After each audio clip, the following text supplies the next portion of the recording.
Breaking news Vaikuntha Ekadashi సందర్భంగా తిరుపతిలో జరిగిన తొక్కిసలాట ఘటనపై జ్యుడిషియల్ విచారణ కొనసాగుతోంది. జస్టిస్ సత్యనారాయణ మూర్తి కమిషన్ ఇప్పటికే విచారణను స్టార్ట్ చేసింది. నేడు జ్యుడిషియల్ కమిటీ ముందు జిల్లా కలెక్టర్, ఎస్పీ హాజరు కానున్నారు. వారి నుంచి వివరాలను సేకరించనుంది కమిషన్. ఇక రేపు టీటీడీ ఈవో అధికారులను విచారించనున్నారు committee chairman justice Satyanarayana Murthy. నిన్నటి వరకు తిరుమలలోని క్యూ లైన్లను పరిశీలించారు సభ్యులు. కమాండ్ కంట్రోల్ రూమ్ రద్దీగా ఉన్న సమయంలో ఎలాంటి చర్యలు తీసుకుంటారు అన్న అంశాలపై వివరాలు తెలుసుకున్నారు జస్టిస్.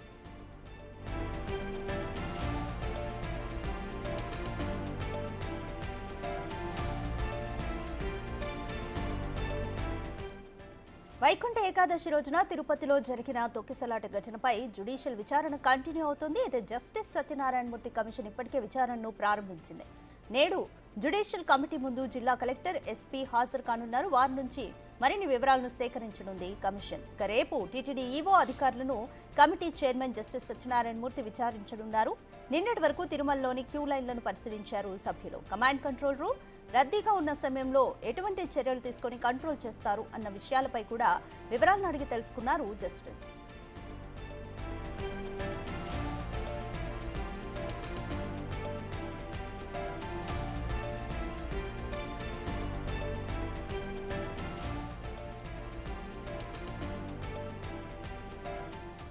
రైట్, మోర్ డీటెయిల్స్ మా ప్రతినిధి దామోదర్ అందిస్తారు. దామోదర్, తిరుపతిలో జరిగిన తొక్కిసలాటకు సంబంధించి జ్యుడిషియల్ విచారణ అయితే కంటిన్యూ అవుతుంది. ఈ రోజు కమిటీ ముందుకి జిల్లా కలెక్టర్, ఎస్పీ హాజరు కానున్నారు. అయితే ఎటువంటి ప్రశ్నలు వారి ముందు ఉండబోతున్నాయి అనుకోవచ్చు?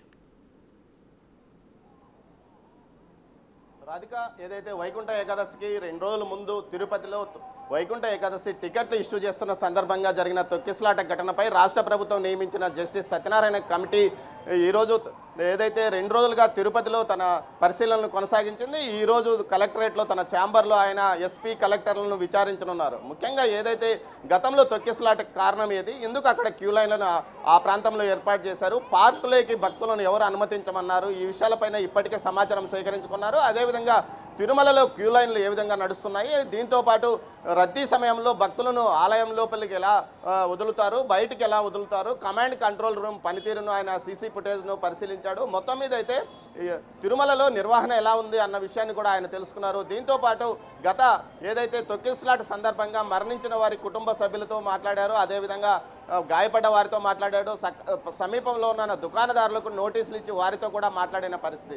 మొత్తం మీద ఈ ఘటనకు సంబంధించి సమగ్ర సమాచారాన్ని ఆయన సేకరిస్తున్నారు. ఈ నేపథ్యంలోనే ఆయన ఈరోజు ఎస్పీని, కలెక్టర్ను తన వద్దకు విచారణకు పిలిపించనున్నారు. ముఖ్యంగా ఆ రోజు ఎలాంటి ప్రొసీడింగ్స్ ఇచ్చారు, ఏదైతే పద్మావతి పార్కులోకి భక్తులను అనుమతించారా, ఎందుకు అనుమతించాల్సి వచ్చింది, క్యూ లైన్లు ఎంత రోడ్డు వారగా ఎందుకు పెట్టారు, మొత్తం ఎందుకు ఏదైతే వైకుంఠ ఏకాదశి టికెట్లు కింద ఇవ్వాల్సి వచ్చింది, పైన ఎందుకు ఇవ్వలేకపోయారు, నేరుగా క్యూ లైన్లోకి భక్తులను ఎందుకు అనుమతించింటే ఈ పరిస్థితి ఉండేది కాదు కదా.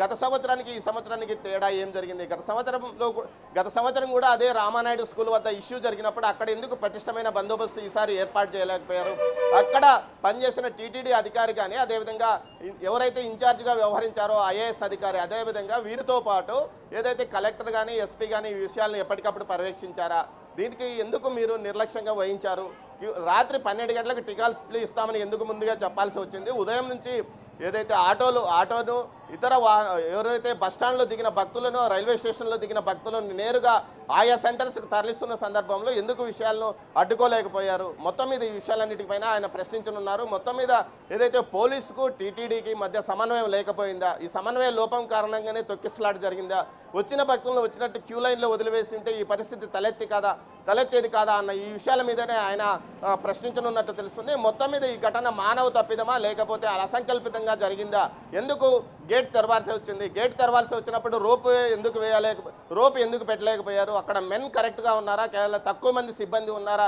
ఈ విషయాలన్నింటినీ ఆయన ప్రశ్నించబోతున్నట్లు తెలుస్తుంది. ఈరోజు ఏదైతే ఎస్పీతో పాటు కలెక్టర్తో మాట్లాడిన తర్వాత రేపు టీటీడీ ఈవోదు, అదేవిధంగా సివిఎన్డిఎస్ఓతో మాట్లాడనున్నారు. మొత్తం మీద వీరందరి దగ్గర వివరాలు సేకరించుకోబోతున్నారు. ఇప్పటికే ఆయన 3 సార్లు తిరుమలకు వచ్చి విషయాలు సేకరించారు. ఇది 4వసారి. మొత్తం మీద తొందరగా కమిటీ నివేదిక ఇవ్వనున్నట్టు తెలుస్తుంది. Radhika, thank you Damodar.